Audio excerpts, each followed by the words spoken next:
This is Gage Baxter speaking to you live tonight on KWRN 104.6.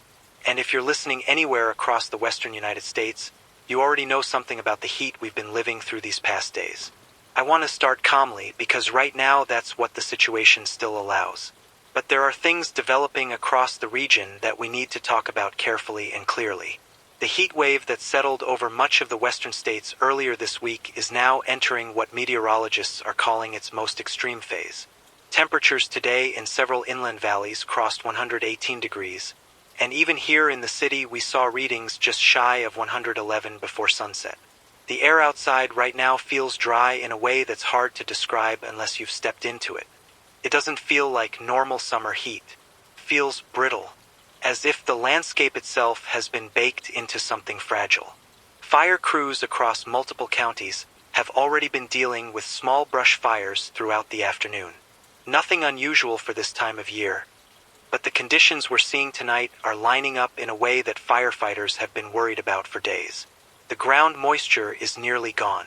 Relative humidity is hovering around 6%, and the upper atmosphere is unstable. Now earlier today, the National Weather Service issued a rare red flag warning covering nearly 300 miles of forest and scrubland stretching north through the mountain ranges. The warning itself isn't the alarming part. We see those fairly often in summer. What makes tonight different is the lightning. Around 2 hours ago, a cluster of dry thunderstorms began forming over the eastern ridgelines. These storms are unusual because they carry very little rain but produce a significant amount of lightning. Lightning that strikes land that is already bone dry. Our newsroom monitors picked up the first reports just after 7:10 p.m. A lightning strike ignited a brush fire along the eastern slopes outside Ridge County. Firefighters responded immediately and initially described it as a small vegetation fire spreading through grass and low brush. That by itself is manageable. But since then we've received additional reports of multiple lightning strikes across the same region. Several separate ignition points. I'm watching the dispatch board right now as updates come in from emergency channels. Fire crews from 3 neighboring departments have been sent toward the foothill areas as precautionary support. The winds are still fairly light right now, about 7 miles per hour moving west, but forecasters say that could change later tonight as the upper-level disturbance moves overhead. If you're listening from communities along the eastern mountain corridor, fire officials are advising residents to remain alert and keep phones nearby for possible alerts. But again, at this moment there are no evacuation orders in place, just caution. The sun set about an hour ago, and from the studio windows here I can already see faint flashes of lightning far beyond the horizon to the east. They're distant, silent pulses lighting the clouds from within. Those storms are still moving, still producing lightning. And every one of those strikes is landing somewhere in forests that haven't seen measurable rain in nearly 6 weeks. Dispatch just confirmed another ignition report about 20 miles north of the original fire. That one appears to be burning through pine and brush along a slope facing west. 2 fires now. Firefighters are spreading thin quickly, but that's not unusual early in a lightning event like this. Crews typically move to contain each ignition before it grows large. But the heat today has done something else that firefighters really don't like seeing. It's superheated the surface air.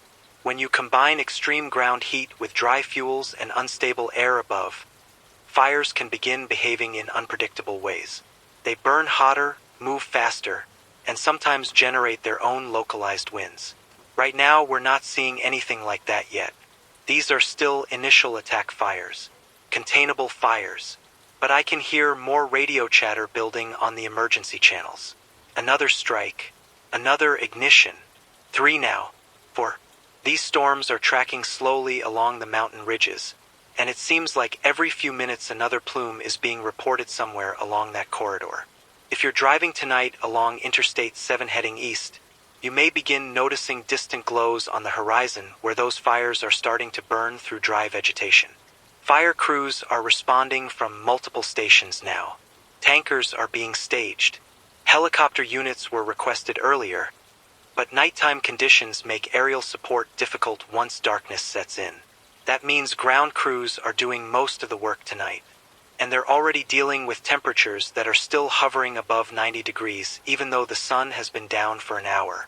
That kind of heat means fires don't settle down overnight the way they normally might. Normally, as the air cools, fire behavior slows. But tonight the atmosphere is holding heat like a blanket. I'm looking now at satellite thermal maps coming into the station feed. Those 4 fires are beginning to grow. Still relatively small in the grand scheme of wildfire events, but they're spreading across extremely dry terrain. And dispatch just confirmed something else. Another lightning strike about 10 miles south of the first fire. 5 ignition points. You can hear the concern in the voices of the firefighters calling in these reports. Not panic, these men and women deal with fire every season.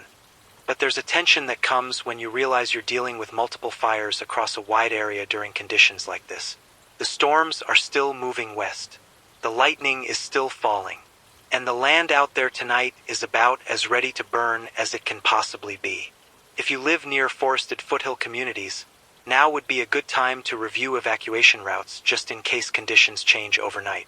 I want to emphasize again that there are no evacuation orders at this time. But awareness tonight is important, because what begins as a few scattered lightning fires can sometimes grow into something far more complicated if weather and terrain begin working together. And right now, the weather is doing something unusual. Our meteorologist just stepped into the studio a moment ago and pointed out something developing over the fire zone. Those thunderstorms are collapsing. When storms collapse in very hot, dry air, they can produce sudden outflow winds. Gust fronts that spread outward across the ground. Those winds can push fire rapidly. Dispatch just reported the first wind gust measurement near the ridgeline. 26 miles per hour.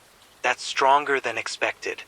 And the firefighters working those first ignition points are now reporting that at least 2 of the fires are beginning to spread faster upslope. You see, fire likes to climb. Heat rises. Flames lean uphill. And vegetation above the fire preheats before it even ignites. That's how a small brush fire becomes a hillside fire. And that's what we may be starting to see tonight. Another report just came in. One of the fires north of Ridge County has now crossed a containment line that firefighters attempted to establish along a dirt access road. The wind shifted suddenly, pushed flames across the line. Crews are pulling back to safer ground while additional engines arrive. You can hear the urgency growing in those dispatch calls now. Not panic, but urgency. And that's something we're going to continue monitoring through the night here on KWRN 104.6. Because tonight's heat, tonight's lightning, and these growing winds over the mountains are beginning to combine into something that firefighters across this region have been quietly worried about for days.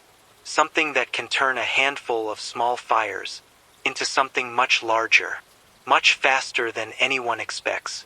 And as I'm looking now at the latest update coming across the emergency feed, one of those fires just doubled in size within the last 15 minutes. The wind out there is beginning to move, and the night is just getting started. The lightning storms that were crawling along the mountain ridges earlier have mostly broken apart now, but they left something dangerous behind. Fires. Not 1 or 2. More than a dozen ignition points scattered across dry forest and scrubland stretching across the eastern slopes. Dispatch boards across the region have been lighting up with new reports every few minutes. Crews are moving constantly between them, trying to determine which ones can be contained quickly and which ones are already beginning to run. What worries firefighters most tonight isn't just the number of fires. It's the conditions surrounding them. Even though the sun has been down for hours, temperatures across the foothills are still hovering near 95 degrees. Normally the ground begins cooling after sunset, but tonight the heat wave has trapped warmth close to the surface. The forests out there feel like ovens that never shut off. Humidity is almost non-existent, and the wind that pushed in earlier is beginning to organize. The first fire that was reported near Ridge County has now grown significantly. What began as a small brush ignition is now burning up a steep hillside covered with dry grass and scattered pine. Fire crews tried establishing a containment line along a dirt access road, but the flames crossed it quickly once the wind shifted. now that fire is climbing toward the higher ridges. When fire moves uphill, it moves faster. The vegetation above the flames begins drying and heating before it even ignites, which allows the fire front to leap forward in bursts rather than creeping along the ground. Firefighters call that running fire, and tonight several of these fires are beginning to behave that way. Helicopters were requested earlier, but the darkness and smoke now rising along the slopes have grounded most aerial support for the night. That means engines and hand crews are doing the work on foot and along narrow forest roads. And there are simply too many fires. Dispatch just confirmed that additional strike teams are being mobilized from neighboring counties. Engines are coming from towns that are nearly 2 hours away. The Regional Coordination Center has upgraded the situation from scattered ignitions to a multi-incident wildfire response. That's usually the first step before a much larger emergency classification. Looking at the live thermal imaging feed coming into the studio now, several of the fires are beginning to expand enough that their heat signatures are visible from satellite sensors. One of them, north of the original Ridge County ignition, has already burned through several hundred acres of dry brush and timber. The wind across that section of forest has climbed to nearly 30 miles per hour. The fire front there is pushing west, toward lower elevation terrain, toward communities. Now I want to stress that the fires are still many miles from the nearest towns, but conditions tonight are making them behave far more aggressively than typical early season fires. Firefighters on the ground are reporting what they call spotting. That's when embers are carried by the wind ahead of the main fire line and ignite new fires further downwind. Under normal circumstances, embers might travel a few yards. Tonight, some of these embers are traveling hundreds of feet. That's how fires begin multiplying. And that's what we're starting to see across the mountain corridor. Several of the smaller lightning fires that were reported earlier are now merging together as they burn across dry slopes and timber stands. When separate fires grow into one another, they form a much larger fire perimeter that becomes far harder to control. And something else is beginning to show up on the weather radar. Smoke, not just rising columns, entire plumes. The fires burning across the mountains are pushing so much hot air upward that the smoke is climbing thousands of feet into the sky. When smoke columns rise that high, they begin interacting with atmospheric winds. That's when fires can start building their own weather patterns. Right now, the plumes look like long gray pillars rising through the night sky, but the bases of those pillars are bright orange on the horizon. Even from here in the city, nearly 60 miles away, I can see the glow reflecting off low clouds above the mountains. Subtle, but it's there. A dull orange band stretching along the eastern skyline. Fire crews working the largest blaze north of Ridge County just radioed in an update. They're being forced to pull back from the ridgeline. The fire crossed another containment attempt and began crowning through the upper canopy of pine trees. When fire climbs into the treetops, it spreads far faster because flames can leap from crown to crown without touching the ground. That kind of fire behavior is extremely difficult to stop. The wind out there has continued strengthening as the evening atmosphere shifts.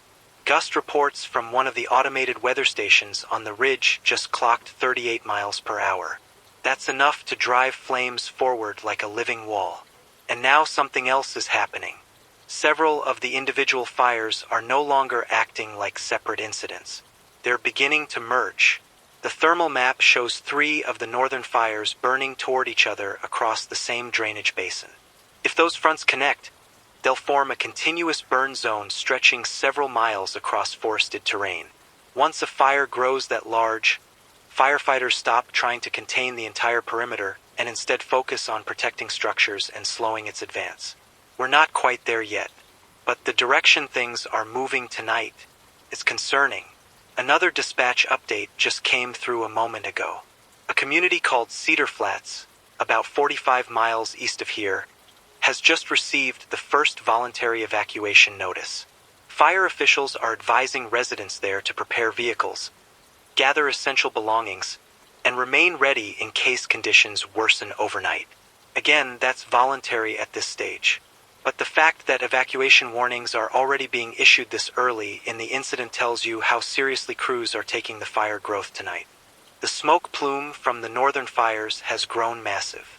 Satellite data shows it climbing nearly 20,000 feet into the upper atmosphere. That's extraordinarily high for fires that have only been burning for a few hours.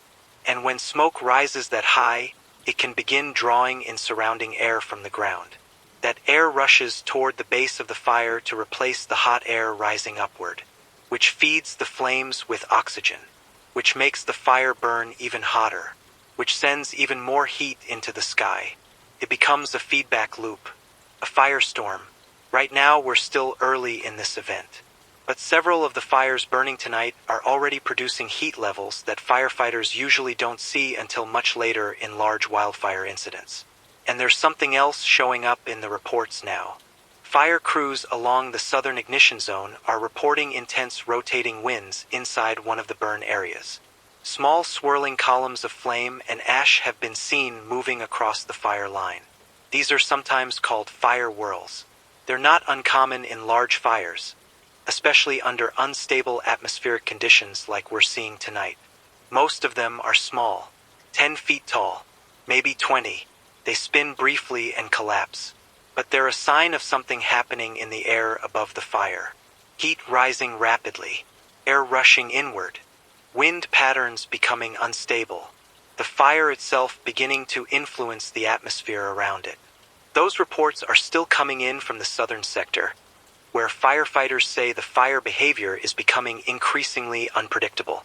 Meanwhile, the northern fires have now fully connected into one continuous burn zone stretching nearly 7 miles across forested slopes. The glow on the eastern horizon is getting brighter, much brighter, and I can see something else now through the studio windows. The smoke plume rising over those mountains has begun spreading west, a dark mass drifting slowly toward the city. The wind at higher elevations has shifted, carrying smoke across the region. The air quality monitors downtown are already registering increasing particulate levels, and we're only a few hours into this event. Firefighters across the region are now describing the situation as a rapidly expanding wildfire complex.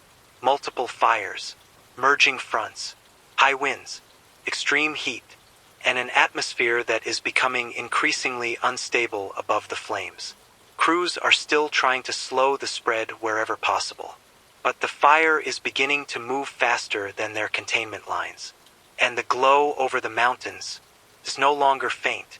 The entire eastern horizon now looks like a distant sunrise, except it's midnight, and that light isn't coming from the sun. It's coming from a wildfire that is growing larger. By the minute, the glow over the eastern mountains has grown into something that no longer looks distant. It looks alive. From the studio windows, the horizon now carries a deep, pulsing orange band stretching nearly the entire length of the ridge line.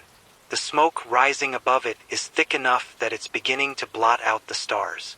The fires out there have stopped behaving like scattered incidents. They've merged. Over the past hour, several of the largest burn areas connected through the same forest drainage system, forming one continuous wildfire front pushing west through timber and dry brush. Fire commanders are now referring to it as a single expanding fire complex rather than separate fires. And that complex is growing fast. Wind speeds along the ridges have climbed above 40 miles per hour. That kind of wind doesn't just push flames, it drives them. Flames bend forward under the pressure, preheating everything in front of them. Trees ignite before the fire even reaches them. Whole sections of forest light up almost at once. Fire crews working the lower slopes reported something earlier that I'm watching closely on the incident channel. The fire is now generating its own wind. When fires grow large enough and hot enough, the heat rising from them pulls in air from all sides. That incoming air rushes toward the flames like a vacuum being filled. Those inflow winds can become extremely powerful. Right now, firefighters near the southern sector say they're feeling sudden bursts of wind pulling toward the fire line, even when the regional wind direction doesn't match it. That's a sign the fire is beginning to influence the atmosphere around it. A massive smoke column has formed above the burn area. It's climbing high enough that weather radar is now detecting it as if it were a storm cloud. The column looks like a towering dark pillar rising into the night sky, illuminated from below by the fire itself. That kind of column is called a pyrocumulus cloud. It forms when the heat from a wildfire rises rapidly and carries moisture, ash, and smoke upward until it condenses into cloud structure. And that cloud can start producing weather, lightning, wind shifts, even collapsing downdrafts. All of that can feed the fire further. Firefighters on the north flank have already been forced to withdraw several miles because of the speed the fire is moving through timber stands. When flames reach the canopy of dry pine forest, they jump tree to tree like a fuse burning through a line of explosives. Reports from that area described flame lengths exceeding 100 feet. Entire hillsides burning simultaneously. You can hear it in the background of some of the radio transmissions. This deep roaring sound that firefighters describe as similar to a jet engine. That's the sound of a crown fire. And tonight that sound is spreading across the mountains. Cedar Flats, the small community that received the voluntary evacuation warning earlier, has now upgraded that warning to a mandatory evacuation order. Local law enforcement is going door to door in some areas because phone alerts are struggling to keep up with the number of notifications being sent out. Traffic cameras on the eastern highway show a steady stream of headlights moving west. Families leaving homes in the middle of the night. Pickup trucks loaded with belongings. Campers, horse trailers, people trying to move before the fire reaches the valley roads. Emergency shelters are already being opened at several schools and community centers further west. Those facilities are preparing for hundreds, possibly thousands, of evacuees if the fire continues spreading overnight. And there's a new development coming from firefighters working the southern edge of the fire complex. They're reporting multiple fire whirls forming within the burn zone. These aren't the tiny spinning flames that sometimes appear along the edges of brush fires. These are larger, much larger, columns of rotating fire and ash rising dozens of feet into the air before collapsing again. Fire whirls form when intense heat causes air to rush inward toward the fire.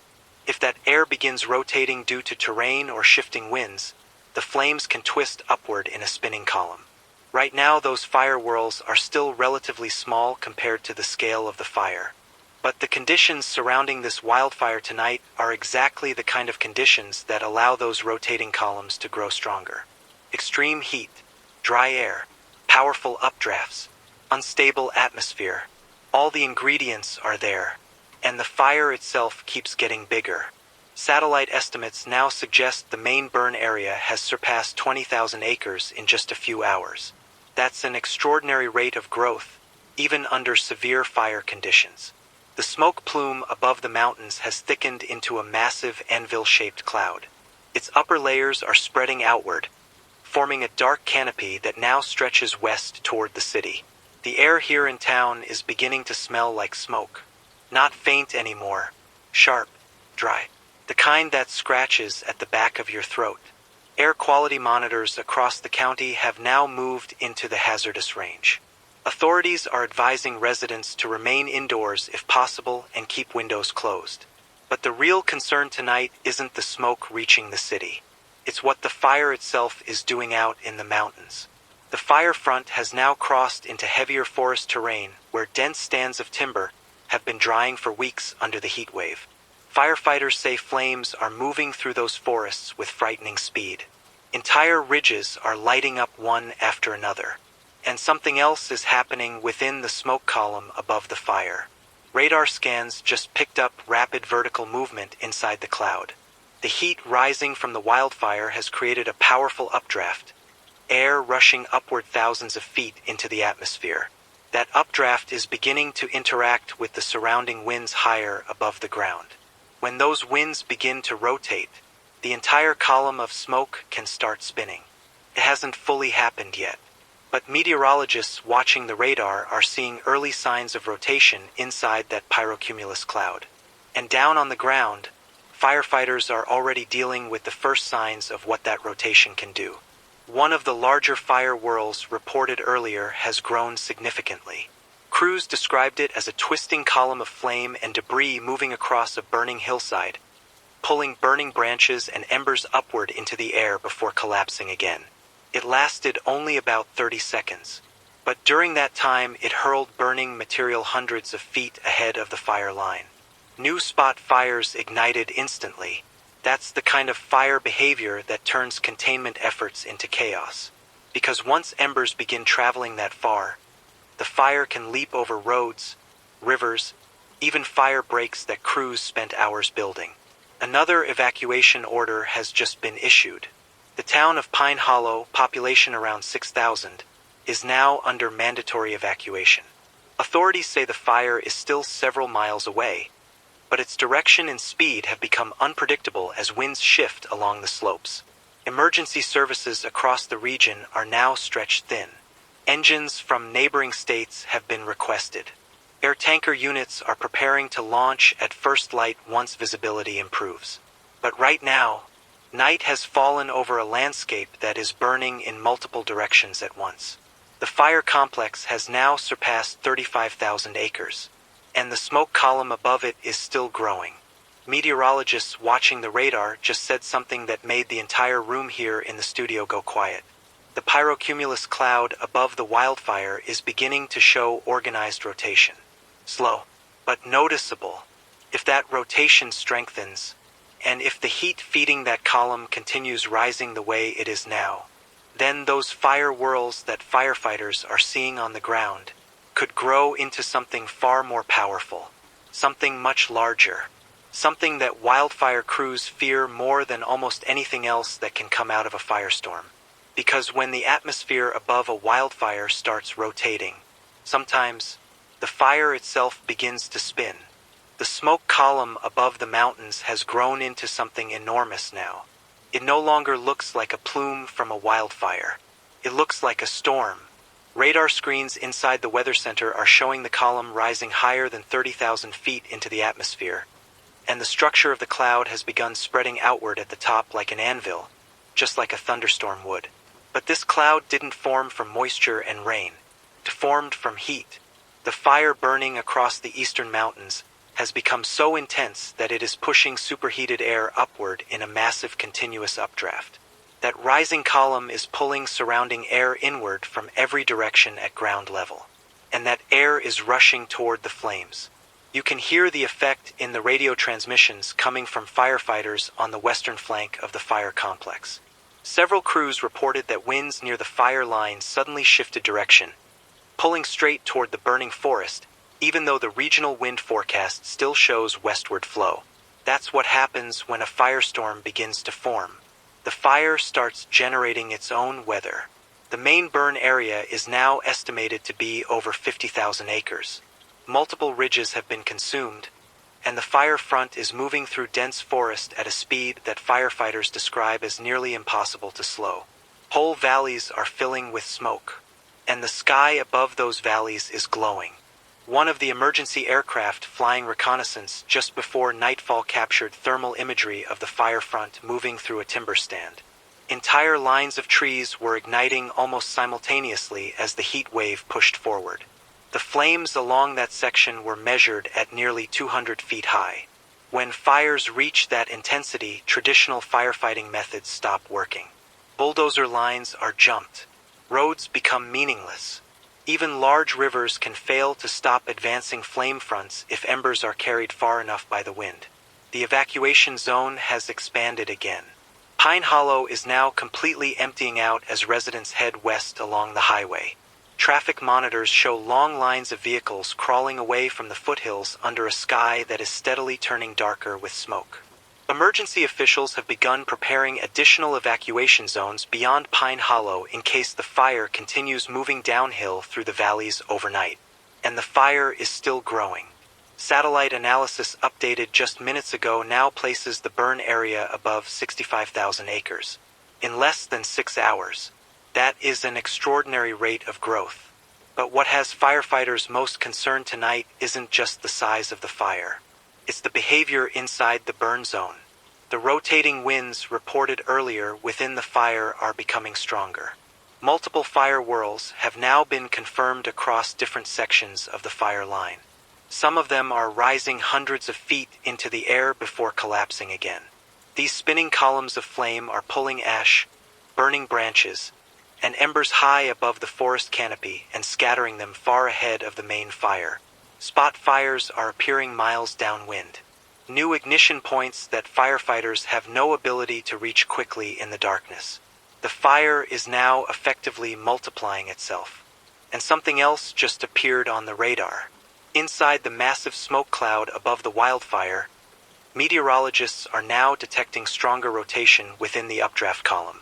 The pyrocumulus cloud has begun evolving into something even more powerful. A pyrocumulonimbus storm. These are rare but extremely dangerous phenomena associated with the largest wildfires on Earth. When heat from a fire reaches extreme levels, it can drive atmospheric convection strong enough to produce a thunderstorm directly above the fire itself. Those storms can generate lightning, downdrafts, violent shifting winds, and sometimes tornadic rotation. The cloud forming above the fire tonight has begun producing internal lightning flashes.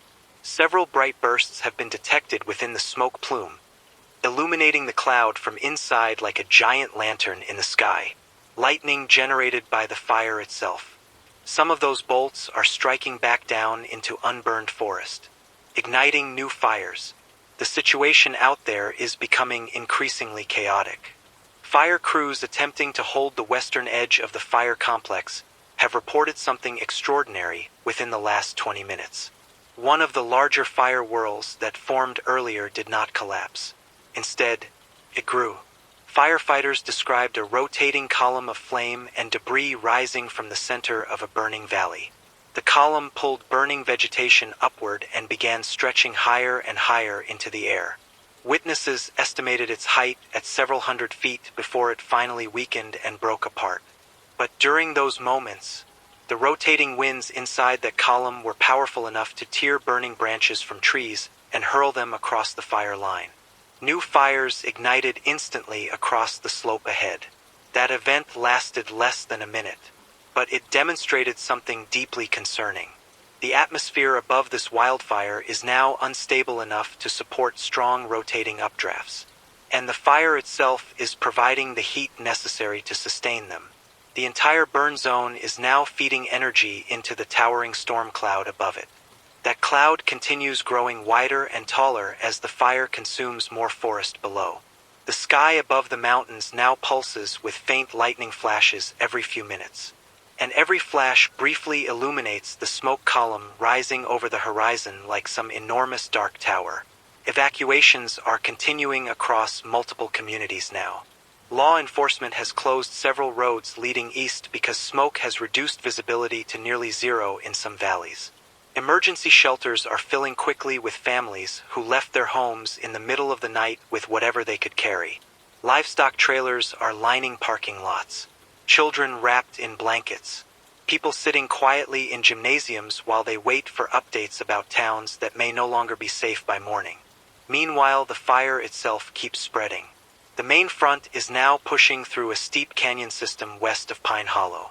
Winds channeled through that canyon are accelerating the flames as they move downhill toward lower elevations. And firefighters are beginning to withdraw entirely from that sector. There's simply no way to safely operate inside a fire behaving this aggressively. The flames there are now forming what firefighters describe as a continuous wall of fire moving across the landscape. Some sections of that wall stretch nearly a mile wide. And inside that burning front, the rotating winds are still forming, still strengthening. Another report just came across the emergency channel moments ago. A new rotating column has appeared along the northern flank of the fire. This one is larger than the others reported earlier. Much larger. Crews watching from a safe distance described the flames twisting upward in a tight rotating spiral while debris and embers were pulled hundreds of feet into the air. The column lasted longer than the previous ones, nearly 2 minutes, and during that time it continued growing. The report ended with a firefighter saying something that everyone listening to the channel immediately noticed. He said it looked like a tornado made of fire, not a small whirl, not a brief swirl of flames, a rotating column wide enough to tear through burning forest.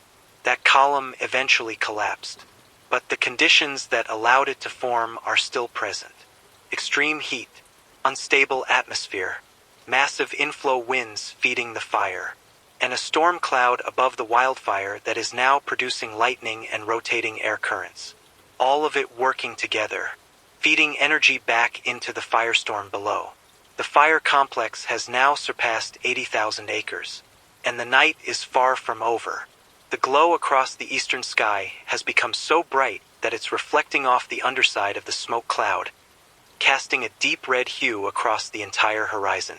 The mountains themselves are no longer visible, just smoke and fire, and the towering storm rising above them. Meteorologists watching the radar just delivered another update a moment ago. Rotation inside the pyrocumulonimbus cloud is strengthening, slowly but steadily, and if that rotation continues increasing while the fire beneath it keeps feeding heat into the atmosphere, then those rotating fire columns firefighters have been witnessing tonight may only be the beginning, because under the right conditions, a wildfire this large can produce something far more powerful than a fire whirl, something capable of carving through entire forests, something capable of lifting burning debris thousands of feet into the sky, something that behaves almost exactly like a tornado, except the funnel is made of fire. The storm above the fire is fully formed now. From here in the city, the cloud looks like a massive black mountain rising above the eastern horizon, illuminated from below by a deep red glow that never stops flickering. Every few minutes lightning flashes inside that smoke tower, lighting it from within like veins of white fire. Meteorologists watching the radar feed say the pyrocumulonimbus cloud has now reached nearly 40,000 feet. That is the height of a full thunderstorm, except the storm is being powered entirely by a wildfire. The updraft rising from the burning forest has become incredibly powerful. Air is rushing upward through the center of the smoke column at speeds strong enough to drag ash, embers, and debris miles into the sky. And as that hot air rises, colder air from surrounding regions is rushing in along the ground to replace it. Those inflow winds have grown intense.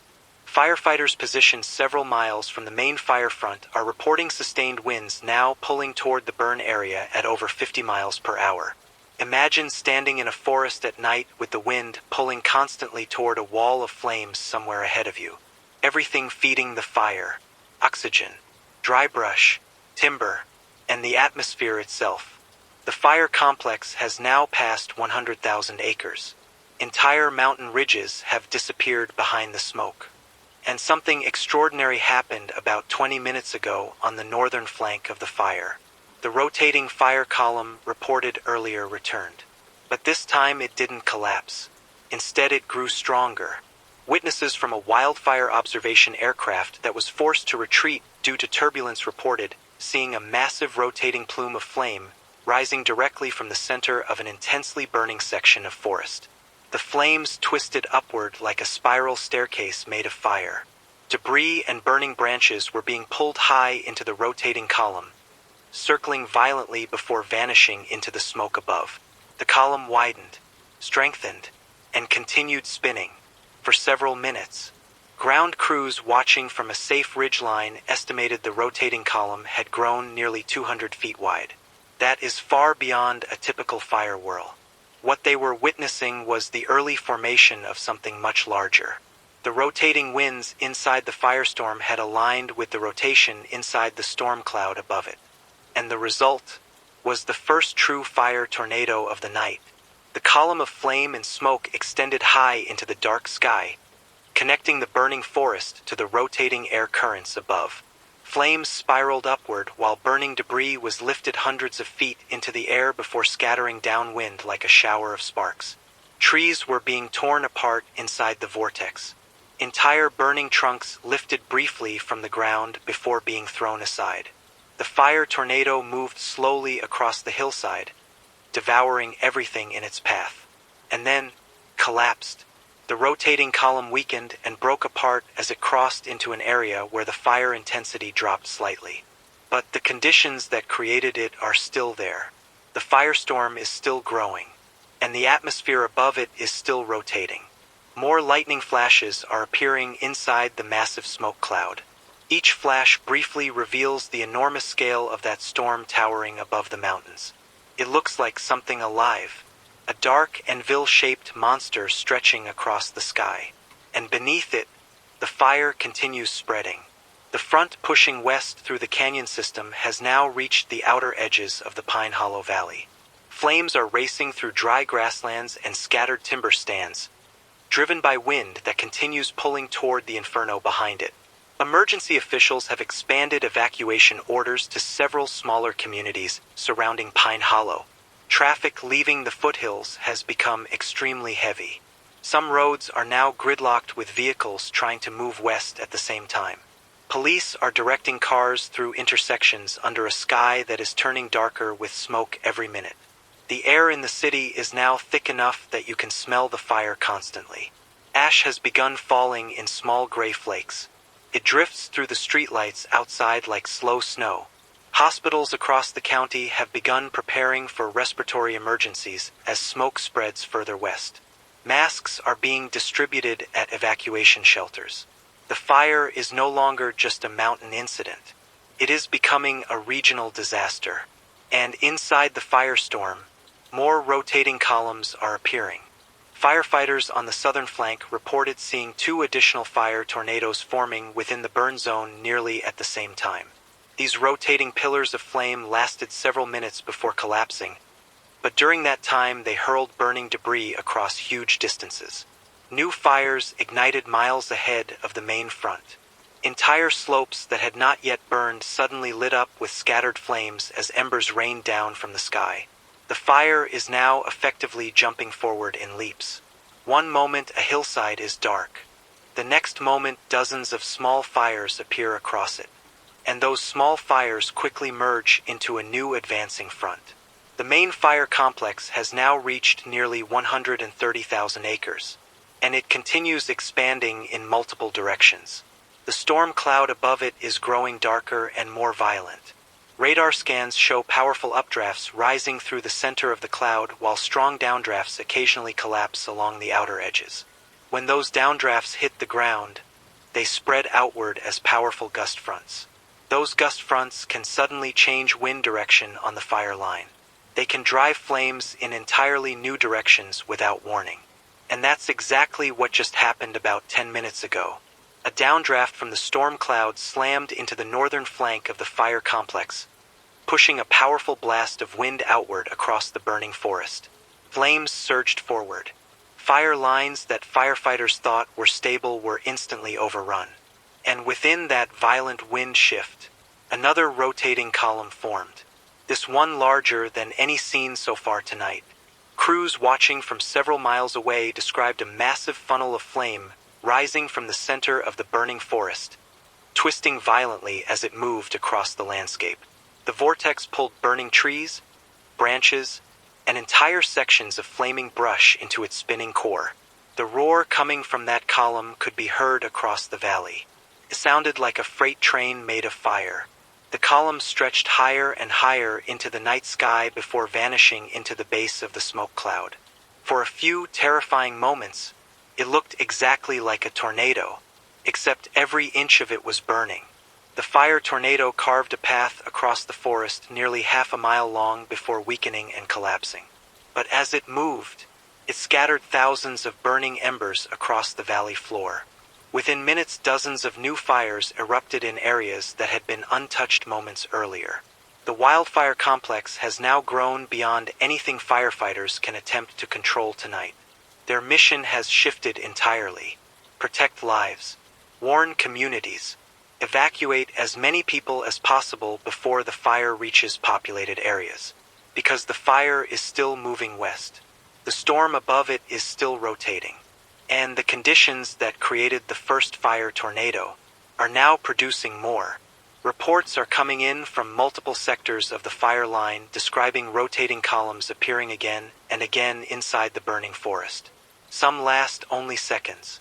Others grow large enough to tear through trees before collapsing. But each one spreads the fire further. Each one throws burning debris farther ahead. And the storm cloud towering above the firestorm continues feeding energy into the system below. Lightning flashes illuminate the smoke again, and each flash reveals something terrifying now visible from miles away. Multiple rotating columns of fire scattered across the burning mountains. Not just one, several, spinning, growing, collapsing, and reforming again somewhere else within the inferno. The firestorm has begun producing fire tornadoes, and as the night continues, more of them are forming.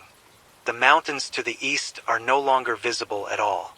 The entire horizon has become a moving wall of smoke and fire, glowing so intensely that the sky above it has turned a deep, unnatural red. Ash continues drifting down across the city in soft gray sheets, coating cars, sidewalks, rooftops, everything slowly turning the color of burnt paper. The firestorm in the mountains has grown beyond anything firefighters on the ground can safely approach. Satellite updates just came through minutes ago, and the wildfire complex has now surpassed 200,000 acres.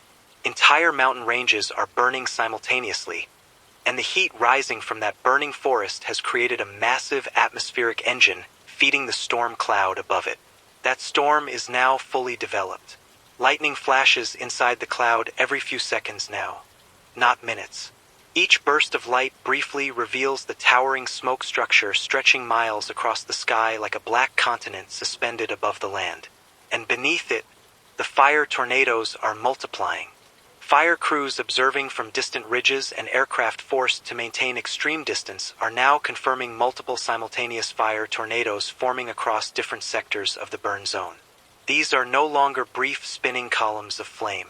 They are structured vortices, tall rotating pillars rising directly from the burning forest into the turbulent atmosphere above. One of the largest appeared roughly 30 minutes ago near the center of the fire complex. Witnesses described a rotating funnel nearly half a mile wide, twisting upward from an area of intense crown fire. The vortex pulled enormous amounts of burning debris into the air. Entire tree limbs, roofing material from remote cabins, flaming brush, everything lifting into a spiraling tower of smoke and fire. For several minutes, the column moved slowly across the mountainside, carving through forest like a giant drill made of flame. The roar from that vortex was described by firefighters monitoring from miles away as unbelievable. Not wind, not fire, something louder, something violent. And then it intensified. As the vortex moved across the burning terrain, the inflow winds around it accelerated dramatically. Flames bent inward toward the rotating column as if pulled by gravity itself. Burning trees were ripped apart and flung outward, igniting new fires in every direction. That fire tornado lasted nearly 7 minutes before finally collapsing. 7 minutes. In wildfire terms, that is an eternity. But the collapse of one vortex didn't calm the firestorm. Instead, new ones continued forming. The massive heat rising from the fire is creating pockets of intense atmospheric instability. Each pocket becomes a potential birthplace for another rotating column.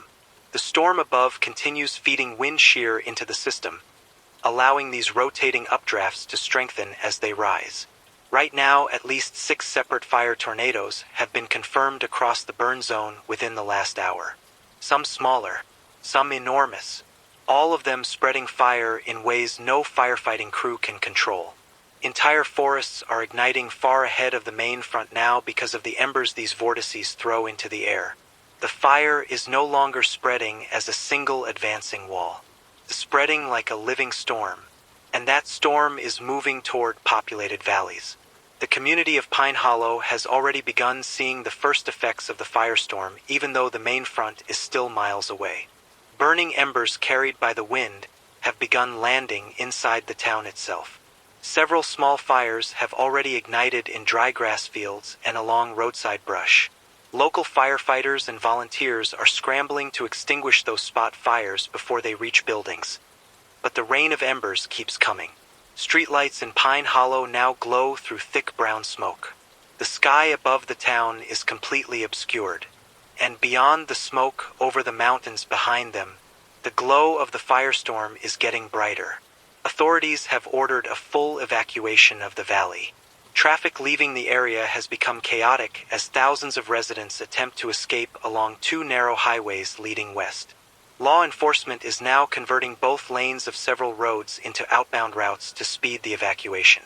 Emergency sirens have begun sounding across the valley. Helicopters are flying overhead, directing vehicles away from blocked routes. Meanwhile, the fire continues advancing through the canyon systems feeding into Pine Hollow.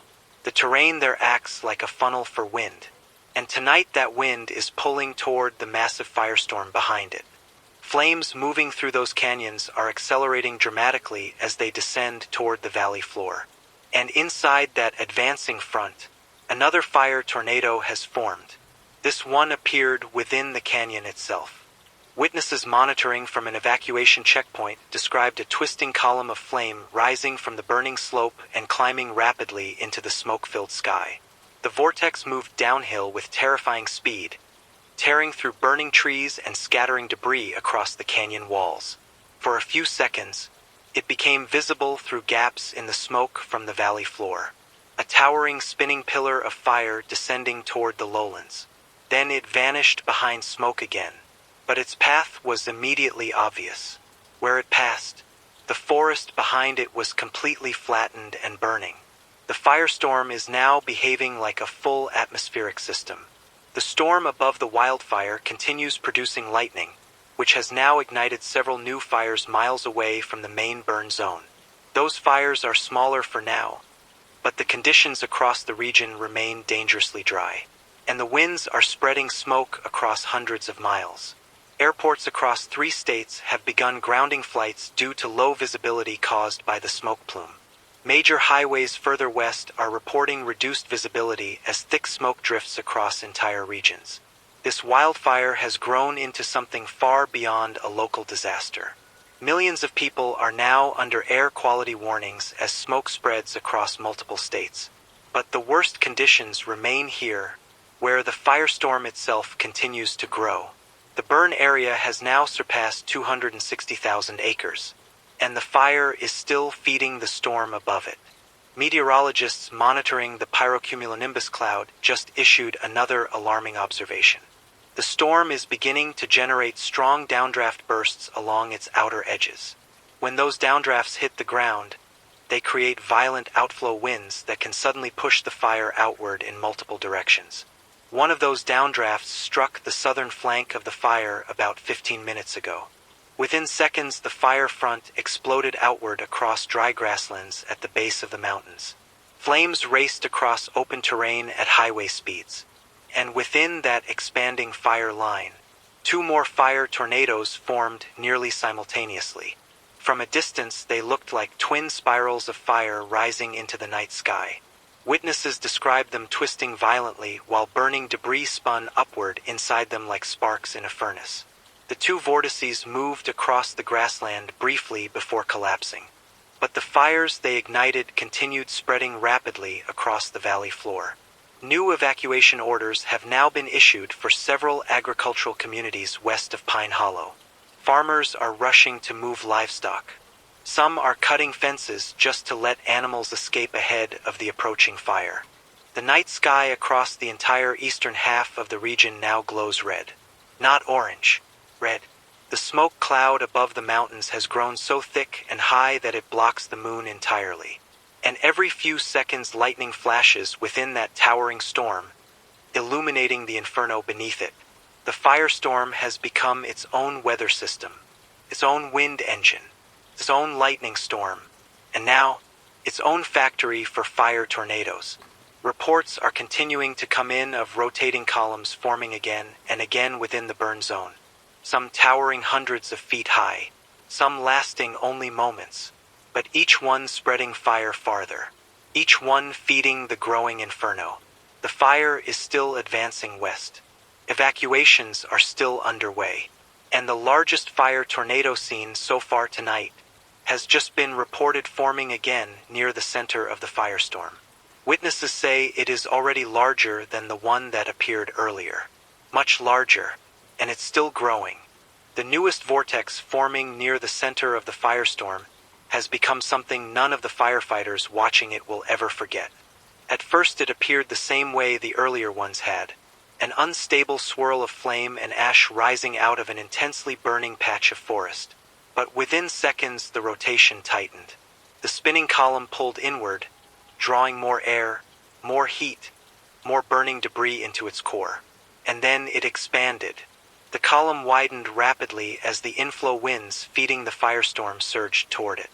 Flames along the ground began bending inward from every direction, stretching toward the rotating center like threads being pulled into a spinning wheel.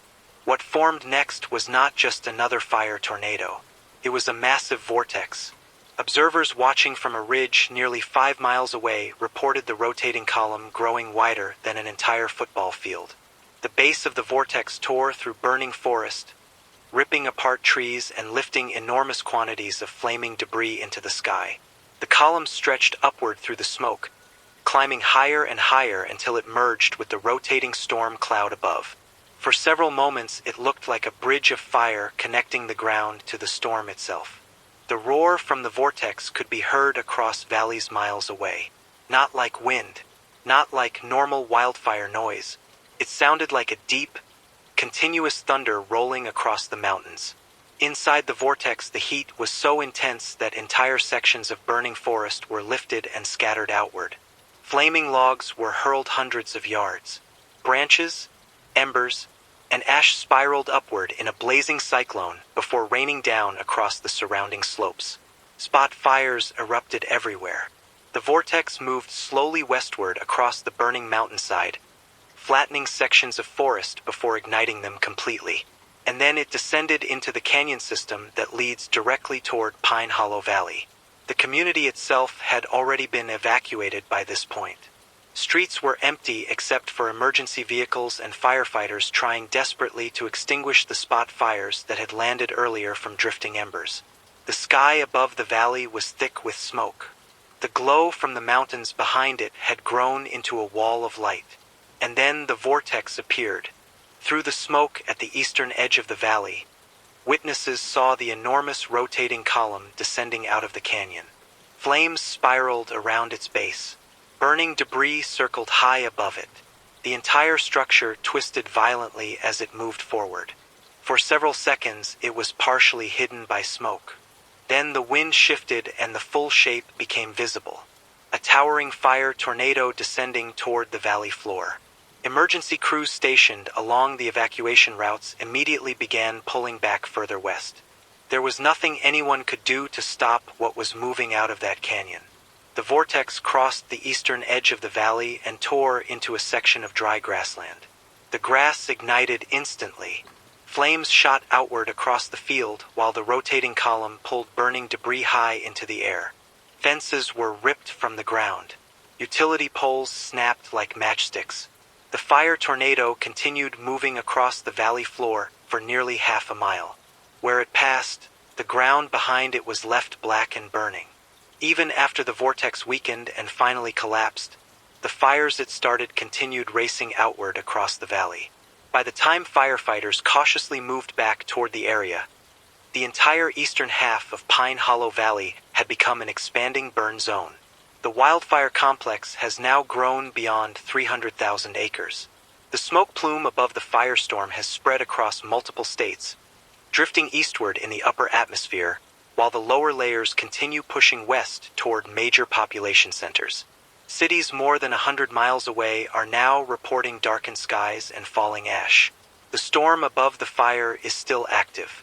Lightning continues flashing within the massive cloud tower, occasionally striking the ground far beyond the original burn area and igniting new fires. But something has begun to change in the atmosphere during the past hour. Meteorologists monitoring regional weather patterns are now reporting that a large marine air mass is moving inland from the coast. Cooler air, moisture, and shifting winds. The approaching system is beginning to weaken the extreme instability that allowed the firestorm to grow so violently earlier in the night. Radar scans are showing the towering storm cloud above the fire beginning to lose some of its vertical strength. The updrafts are still powerful, but they are no longer intensifying, and the rotation inside the cloud is beginning to slow. On the ground, the fire continues burning fiercely across massive areas of forest and grassland, but the rate of expansion has started to decrease slightly as the winds feeding the firestorm weaken. Several of the largest fire tornadoes that appeared earlier have now dissipated. Smaller fire whirls are still forming within the burn zones, but the towering vortices that carved through the mountains earlier tonight are becoming less frequent. That does not mean the danger has passed. The fire complex remains enormous. Entire communities have been evacuated across multiple counties. Infrastructure across the region has begun failing under the stress of the disaster. Power lines damaged by the firestorm have knocked out electricity to thousands of homes. Communication towers along the mountain ridges have been destroyed or disabled by the flames. Emergency crews are still racing to keep the fire from reaching additional towns further west. Air tankers and firefighting aircraft are preparing to launch at first light once visibility improves. Thousands of firefighters from across the country are being mobilized and flown into staging areas. But tonight, the landscape across the eastern mountains has been permanently changed. Entire forests have burned. Valleys have been blackened. Communities have been forced to flee under a sky filled with fire and smoke. And the firestorm that produced those terrifying fire tornadoes is only now beginning to weaken as the atmosphere slowly shifts. The glow across the horizon is still enormous. The smoke cloud still towers above the region. But the violent rotation that drove the firestorm earlier tonight is beginning to fade.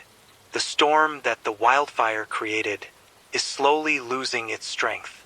The fire will continue burning for days, possibly weeks. But the most extreme phase of the disaster, the phase that produced the fire tornado outbreak, appears to be reaching its end. And as dawn slowly approaches somewhere beyond the smoke-filled horizon, the true scale of what has happened tonight is only beginning to reveal itself. The eastern sky is beginning to fade from deep black to a dull gray as morning slowly forces its way through the smoke. Dawn should be bright this time of year. Instead, the sun is rising behind a thick ceiling of ash and suspended smoke that stretches across the entire horizon. The light that filters through it is dim and copper-colored, as if the whole sky has been stained by the fire. The storm above the burn zone is weakening now. During the last hour, the towering pyrocumulonimbus cloud that dominated the night has begun collapsing in sections. The powerful updraft that carried smoke and fire debris tens of thousands of feet into the sky is no longer rising as violently as it was earlier. Cooler marine air has finally started pushing inland from the coast. You can feel it even here in the city.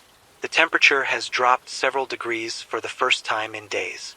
The wind has shifted direction slightly, no longer rushing toward the inferno with the same violent pull that fed the firestorm overnight. Those changes are small. But in a system driven by heat and unstable air, even small changes can begin weakening the engine that created the fire tornadoes. Radar screens now show the rotation inside the storm cloud almost completely gone.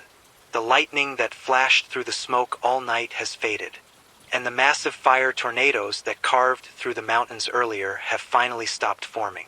Smaller fire whirls still appear occasionally inside the burn zone.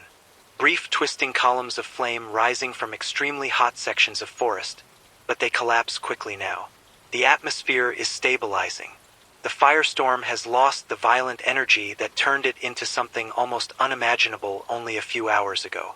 But the fire itself is still enormous.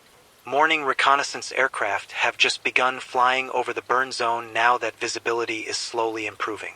Their first reports are coming back into the Emergency Coordination Center, and the numbers they are seeing are staggering. The wildfire complex has expanded to more than 340,000 acres. Entire mountain ranges have burned through the night. From the air, the landscape appears blackened for miles in every direction, broken only by active flame fronts still moving through pockets of forest and brush. The canyon where the largest fire tornado descended into Pine Hollow Valley is now a long scar of flattened, charred terrain. Trees along its path are either snapped in half or stripped completely bare, their trunks burned black and leaning at strange angles where the rotating winds tore through them. Sections of fencing and farm equipment from the valley have been found miles away, carried there by the vortex while it was still spinning. The grasslands east of Pine Hollow burned almost completely during the night. What was once open farmland is now a wide field of ash and smoldering soil. The town itself was spared the worst of the flames only because the firestorm shifted direction after the vortex collapsed. But many buildings along the outer edge of the valley were lost to spot fires started by embers thrown from the rotating columns. Across the wider region, the scale of evacuation is becoming clearer as emergency officials begin counting how many communities were forced to flee. More than 200,000 people left their homes during the night. Shelters across multiple counties are filled with families who spent the night watching the horizon glow red through smoke-covered skies. Highways leading west remain crowded with vehicles. Livestock trailers, pickup trucks loaded with belongings. Entire towns still waiting to learn whether their homes are standing. Hospitals throughout the region are treating hundreds of patients suffering from smoke inhalation and respiratory distress. Air quality levels across several states remain in the hazardous range as the massive smoke plume spreads across the continent. Commercial flights have been rerouted hundreds of miles away from the smoke cloud drifting high above the atmosphere. This wildfire, which began with scattered lightning strikes only hours ago, has now grown into one of the largest fire disasters the region has ever seen. And scientists studying the event overnight are already beginning to explain what happened. The conditions that came together last night were extraordinarily rare. Weeks of extreme heat dried the forests until they were nearly combustible by themselves.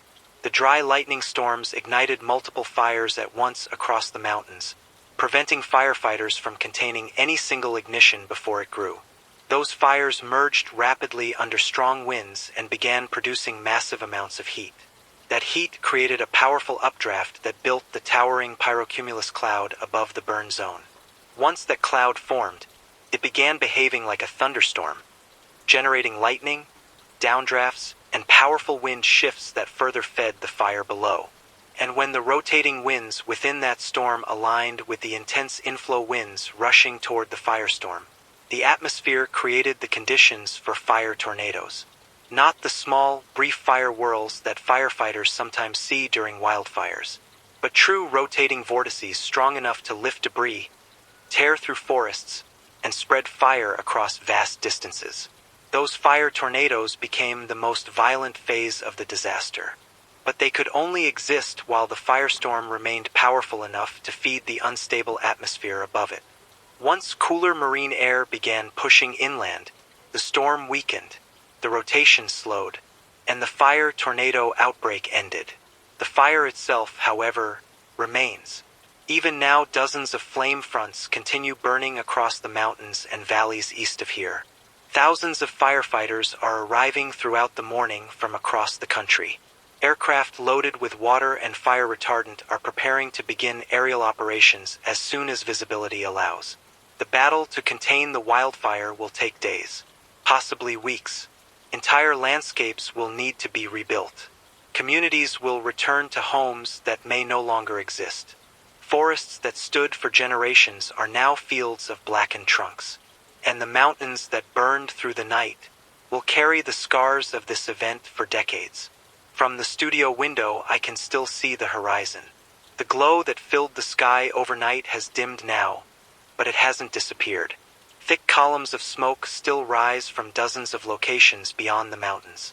The fire is quieter, but it is still there, still burning. Nature sometimes reminds us just how powerful it can be. Last night was one of those reminders. A combination of heat, wind, drought, and fire came together in a way that created something extraordinary and terrifying. An entire storm born from wildfire, powerful enough to generate tornadoes made of flame. People will study this event for years. Scientists will analyze the atmosphere that allowed it to happen.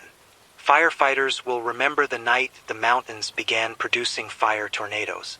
And the communities that lived beneath that red sky will remember the night they watched the horizon burn. Morning has arrived now, though it doesn't look like morning should. The sun is somewhere behind the smoke. The air still smells like ash, but the storm that fed the firestorm is gone. And the long work of recovery is only just beginning. For now, this is Gage Baxter, Thank you for staying with us through the night.